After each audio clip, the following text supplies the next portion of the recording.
बाद एक practical application है जिसको तुम लैब में भी कर चुके हो, that is called metre bridge. उसका नाम ही मीटर ब्रिज इसलिए है क्योंकि उसमें एक 1 मीटर लॉन्ग वायर होता है और व्हीट स्टोन ब्रिज के थ्योरी पे काम करता है, तो इसीलिए उसका नाम है मीटर ब्रिज। तो metre bridge Wheatstone bridge का प्रैक्टिकल फॉर्म है, वो व्हीट स्टोन ब्रिज ही है। देखो कैसे, तुम बोलोगे हो तो ऐसा तो बिल्कुल भी नहीं दिख रहा था, 4 रजिस्टर्स कनेक्टेड थे रोम्बस में, दिखाई दिया मीटर ब्रिज में? कुछ नहीं दिख रहा था, बट वो है व्हीट स्टोन ब्रिज ही। कैसे है वो अभी तुम्हें एक्सप्लेन किया जाएगा। तो मीटर ब्रिज का डिजाइन व्हीट स्टोन ब्रिज बिल्कुल भी नहीं लगता है, ठीक है। कैसे? क्योंकि मीटर ब्रिज में कुछ ऐसे एल शेप के स्ट्रिप्स लगे हुए थे और इधर बीच में एक स्ट्रेट स्ट्रिप था और फिर यहाँ पर एक एल शेप का स्ट्रिप था, ऐसा कुछ था, ठीक है। और यहाँ एक 1 मीटर लॉन्ग वायर था, मेटालिक वायर, हाई रेजिस्टेंस वाला, ए बी सपोज ये वायर था। इस वायर के अक्रॉस हमने एक सेल कनेक्ट किया हुआ था, सेल या बैटरी एलिमिनेटर, ठीक है।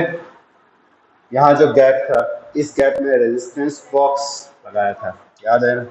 अगर एक्सपेरिमेंट किया है तो ज़रूर याद होगा।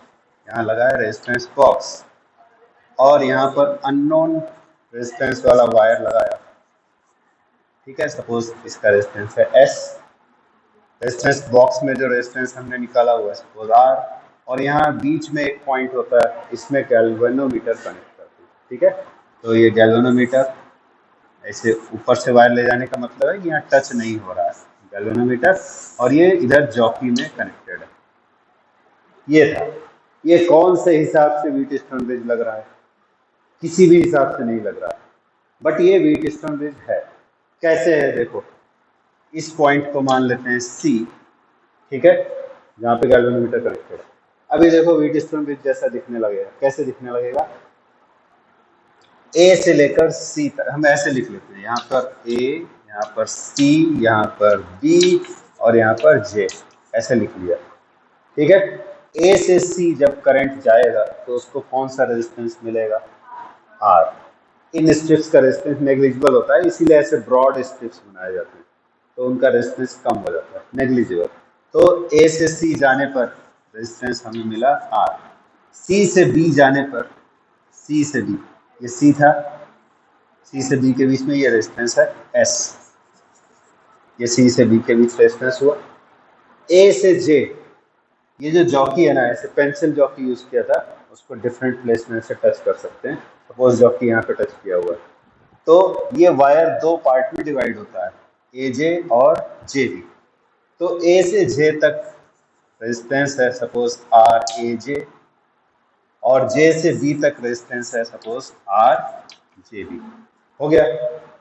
दिख रहा है कुछ कुछ व्हीट स्टोन ब्रिज जैसा। सी और जे के बीच गैल्वेनोमीटर लगा हुआ है, ये लो यहाँ गैल्वेनोमीटर भी लगा दिया। ए और बी के बीच एक सेल लगा हुआ है।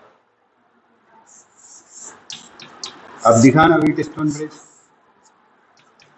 तो ये metre bridge Wheatstone bridge का ही प्रैक्टिकल फॉर्म है, समझ गए? अब ये बैलेंस्ड है कि नहीं कैसे पता चलता है? ये तुमने एक्सपेरिमेंट ऑलरेडी किया हुआ है।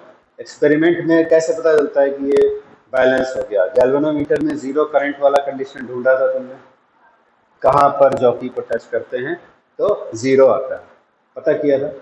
तो सपोज अभी जहाँ पर है, इस पॉइंट पर रखने से गैल्वेनोमीटर में करंट मान लो 0 हो गया।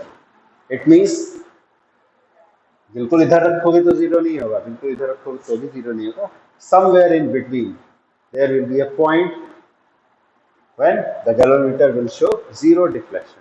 और 0 डिफ्लेक्शन तब होता है व्हीट स्टोन ब्रिज में जब R बाई आर ए जे, इसको देखकर लिखो, इज इक्वल टू, यहाँ पे S था, S by R J B अगर होगा तभी वहां गैल्वेनोमीटर में 0 डिफ्लेक्शन आएगा। समझ में आएगा? तो इसीलिए यहाँ पर पेंसिल जॉकी दिया जाता है। तुम तब तक इस लेंथ को चेंज करो, एजे लेंथ को, जब तक R A J, R J B इस कंडीशन को सेटिस्फाई ना करने लगे। ठीक है, जॉकी को डिफरेंट पोजीशन में टच करके हम आर ए जे की वैल्यू चेंज कर सकते हैं। क्यों कर सकते हैं? Because resistance is equal to rho L by A. If you change the length you can change the resistance. So RAJ की वैल्यू अगर लिखोगे, RAJ is equal to rho LAJ by area of cross section of this wire, and if you write RJB, it will be rho LJB divided by area of cross section. LAJ means what? Length of the wire between points A and J. Suppose this is equal to L, तो L J B कितना हो जाएगा? 100 minus L. समझ आया?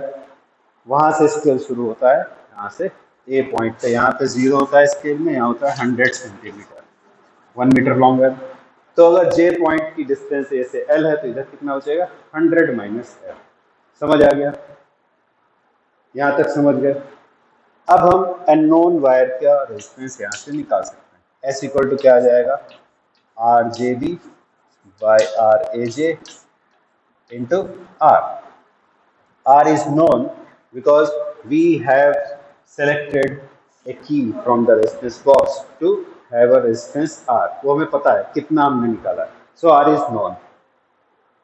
RJB और RAJ directly तो नहीं पता है, बट अगर हम यहाँ से RAJ और RJB को डिवाइड करेंगे तो सिर्फ लेंथ वाले टर्म्स बचेंगे, रो और ए तो डिवाइड हो जाएगा। तो इधर क्या आ जाएगा? L J B divided by L A J into R, and if L A J is L then L J B will be 100 minus L, and here we have R. तो R हमें पता है resistance box से, L पता है jockey की help से, जहाँ पे 0 आ जाएगा वही एल होगा।